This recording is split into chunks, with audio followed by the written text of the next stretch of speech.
What's up guys, Nerdy Perkins here, and today we're going to be going over the rest of the blue cards for the second set of the One Piece trading card game. And I'll just be talking about cards that I haven't already talked about, so stuff that hasn't already been leaked or revealed, and I'll have the website with the full card list linked down below so you can take a look at everything. But let's just jump right into it. And this took a lot of people by surprise. We have a few of our warlords as vanilla. And we see Moria with a 4-cost, 6,000 power vanilla, 7 warlords, thriller bark pirates. You have 5-cost, 7,000 power crocodile, marked as impel down, and former baroque works.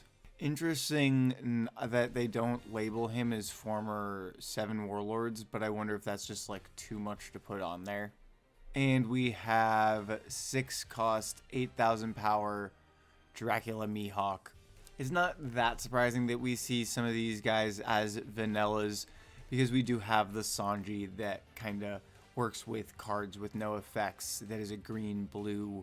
So I think that's kind of the idea here. And hey, honestly, I don't mind being able to get a few of each of these because they're pretty good art. So they're going to be they're all commons. So there'll be stuff though that'll be fairly easy for everyone to get, which is nice. And then we get Kabaji.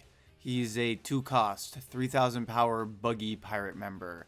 And on play, if you have Moji in play, draw 2 cards and trash 1 card from your hand. This kind of plays off the Lion Tamer guy we saw revealed earlier on. And that makes sense, you know, they were kind of the first kind of pair that we see getting fought at the very beginning of the series. And I like the art on the card. This will be probably useful like in that Sanji deck, or if you're just trying to get some random card draw. And I imagine this is also kind of seeding in some stuff to get like a buggy leader. I'm surprised we didn't get a buggy leader this set, but I imagine it'll come eventually. Then we got a new Kuma card, and I really like this one. He's a 3-cost, 3,000 power, 7 Warlords of the Sea, Revolutionary Army typing. On play, look at the 2 cards from the top of your deck. Reveal 1 7 Warlords of the Sea type card and add it to your hand. Then place the rest at the bottom of the deck in any order. I like this a lot. This is a 100% throw in to my Doflamingo deck. I'll probably just replace the Kuma from the starter deck with this guy. Yeah, no. This is gonna be a really good one, and it'll fit perfectly into kind of the Doflamingo play style of looking at your cards, and then you'll know if there's warlords in the top 2. Play this card, pull that to your hand. No, this is super solid. This is gonna be a really good card to throw into like a Doflamingo, or probably just about any blue deck, but Doflamingo in particular. Then we got Morley. This is a little bit of a surprising one. I like it though. He's a 4-cost, 5,000 power giant and part of the Revolutionary Armies. When attacking, if you have 1 or less cards in your hand, your opponent cannot activate blocker of any character with a cost of 5 or less during this battle. Hey, I like it. He just kind of like, whoo, surprise, pops out of the ground. And it makes sense that we have him appearing here because I'm pretty sure we're told that he created the Nukama land or whatever. We'll talk about that shortly. But basically like the 5.5 in Impel Down. So he used his abilities to create that space. So not surprising that we see him here in good effect. It's a good thing to have in blue. Definitely built for like an Ivankov deck specifically, but you probably throw it into something if you throw it into like just about any blue deck if you know you're going to be able to kind of control your hand size. And we have Mr. 1 Das Bones. He is cost 1, power 1,000, impel down, former baroque works, and on play add up to 1 blue event card that costs 1 from your trash to your hand, and 1,000 counter. Ooh. And 1,000 counter. Interesting that he kind of reverse. He plays against kind of his other card. So in the other original set, his he gets buffed based off of the amount of event cards in the trash. But still, it's still pretty useful. I would say gonna be very strong in the Blurple Crocodile deck, so you can kind of control what your events, that kind of thing, pull events back. I'm sure people find use for it. I like the art on it. It looks pretty cool. And then we have our events and stages. And we have Impel Down All-Stars. 1 cost. And it is main. You may trash 2 cards from your hand. If your leader is an Impel Down type, draw up to 2 cards. And trigger, draw 2 cards.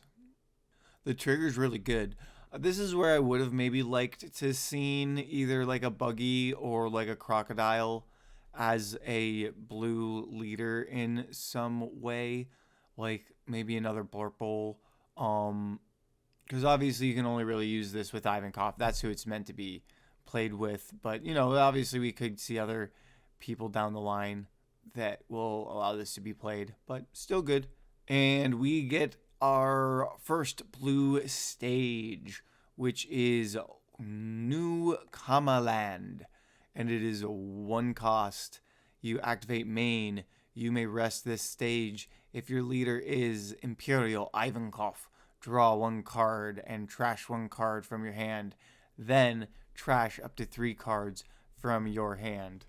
And I guess now we can kind of talk about the one thing I thought we would see a little bit in blue with all the like trashing of the cards is like a way to pull stuff from the discard pile. But I guess the idea is that you're pulling through so much of your deck that you're able to like have exactly what you need, and you're hopefully like playing exactly that. And then if you don't, if you have stuff that you're looking to play, you hold off. If you don't, then you trash it and grab stuff. Like, there's definitely like characters that are going to be pretty strong with this. That's Bones from the original set, because you can basically like dump as many event cards into the trash as you want, and that'll buff him up a ton.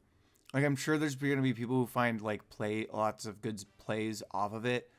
But I just think that I would have liked to see a little bit more pulling from the trash to kind of strengthen blue overall. But maybe I'm wrong. I'd love to hear your thoughts down below if you kind of have a different thought on how the Ivankov deck is going to be played. But yeah, that's all we got for the blue cards.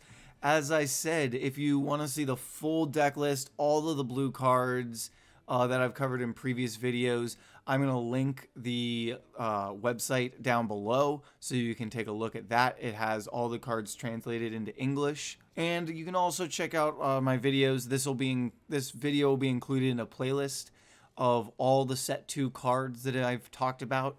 And that should cover just about everything, especially once I get through my next couple videos that are going to go over the purple cards and the black cards that I have not talked about for set 2. So keep an eye out for those. I should have them out shortly. But yeah, if you like the video, give it a like. I do appreciate it. And subscribe for more One Piece content. And I will see you guys next time.